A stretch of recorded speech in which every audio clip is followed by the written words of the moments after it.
All right, now what I want to do is show you how you can non-directionally play an option on Thursday or Friday, okay? And when I mean non-directionally is usually you're buying a call or you're buying a put. You're betting on the stock's going to rise or the stock's going to fall, and that's a directional play.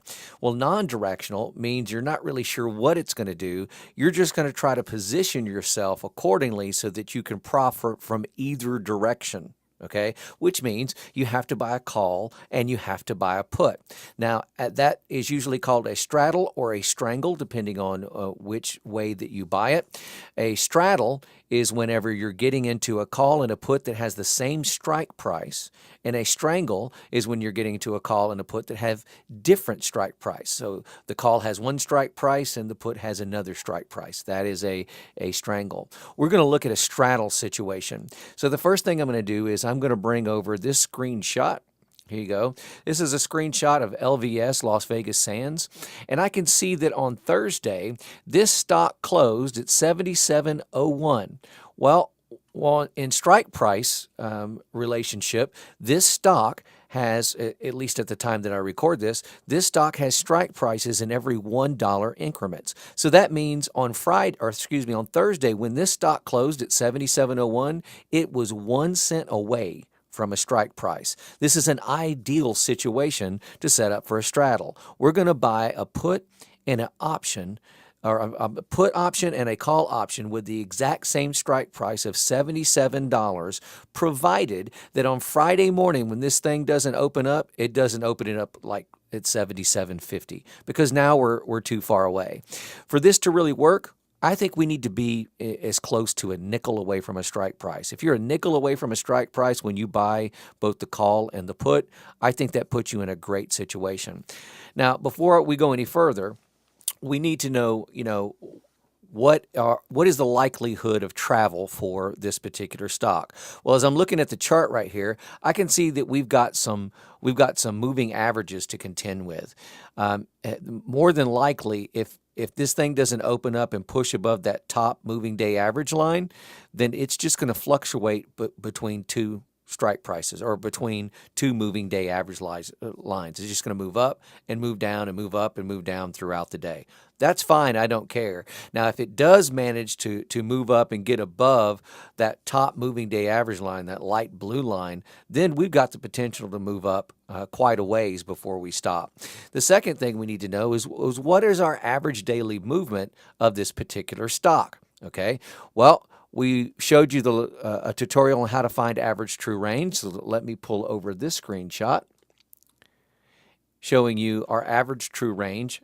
And you can see we have it at $2.33. There's $2.33 worth of movement. Well, if we have strike price and $1 increments, if our strike prices are in $1 increments, we have the potential to move across two strike prices then. Okay, because the average daily movement or average true range of this particular stock is $2.33. That's awesome. Well, let's look at the price of our options on Friday. So I'm going to pull over another screenshot. Here we go. This is of our options change. On the left-hand side of the sheet, we got calls. On the right-hand side of the sheet, we got puts. And right in the middle, it gives you our strike prices. Well, remember, if we open up at 77.01 to 77 and a nickel, or 76.95, if we have a nickel on either side of that strike price that we can go, then our target strike price needs to be $77. Well, the call is going to cost me anywhere, according to this bid and ask, between 20 cents and 31 cents. From experience, I can tell you that we can land right there in the middle. We'll call it a quarter. We can probably buy the call for the $77 strike price at open if we opened where we close for 25 cents. Well, on the other side, on our put side, I have a bid and ask spread of 24 cents and 38 cents. Now, that's a long ways away, but I can tell you that I can probably pick up that put for about 30 cents. So our combined total investment here is 50 cents. Okay, let me go back to that chart. Let me move this out of the way. Bring over our screenshot of the chart. Let's say we opened up at 77 flat even. Okay, if we do not jump above that top moving day average line and we just move and bounce between $77 and $76 like we did on Thursday, you can see that's exactly what happened on Thursday. We just fluctuated within that $1. Can I still make money? Because that's a worst case scenario. Well, when Friday opened, this is exactly what we did. In fact, Thursday's candle looks exactly like Friday's candle. It never did jump above that light blue line.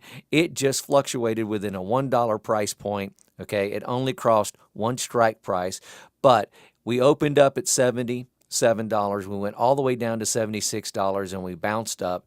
And let me show you our option change to show you that we can indeed make money.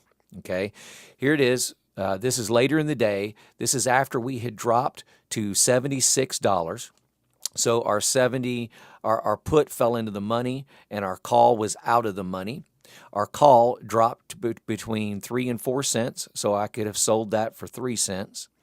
The put, on the other hand, went between 85 and 90 cents. So going conservatively, I could have sold it for 85 cents, making a grand total of 88 cents or a 39-cent profit per combination. In other words, if I'd only bought one call and one put with the $77 strike price, at the end of the day, I'd have made $39 in profit, which is not too bad. And if you'd have bought 20 of them, right, if you'd have been able to do that 20 times, you'd have made $780. That gives you some kind of idea of how you want to play a strangle situation or a straddle situation. Needs to be only on Thursday and Friday. That's going to give you the best bang for the buck and lower the cost of the options. And you got to make sure that your average true range is going to, of course, cross strike prices. And you need to make sure that when you open at a strike price. Okay, if you're further away than a nickel from your strike price, either under or over. If you're further away than a nickel, just write it off and don't do it. Now, what could happen, however, is at the market, there's usually a lot of fluctuation. So you could see the market open, and within 15 minutes, you're no longer at a strike price that you can buy. You've moved beyond that nickel range. Just hang tight. Watch it, because within 20 minutes, it could be right back at that strike price, and you can go ahead and buy that then. In fact, most of the time, that's what happens. Usually within the first 20 minutes, there's a lot of fluctuation with the market opening and things being keyed in. And you'll see things move out and move back in, and you're like, well, I lost it. No, just hang tight. Give it a few minutes. It'll probably come back. If it doesn't, wash your hands of it and move on. But exercise a little patience, and it probably will return to where you can get at that strike price. You can be at the money whenever you buy your straddle or your strangle.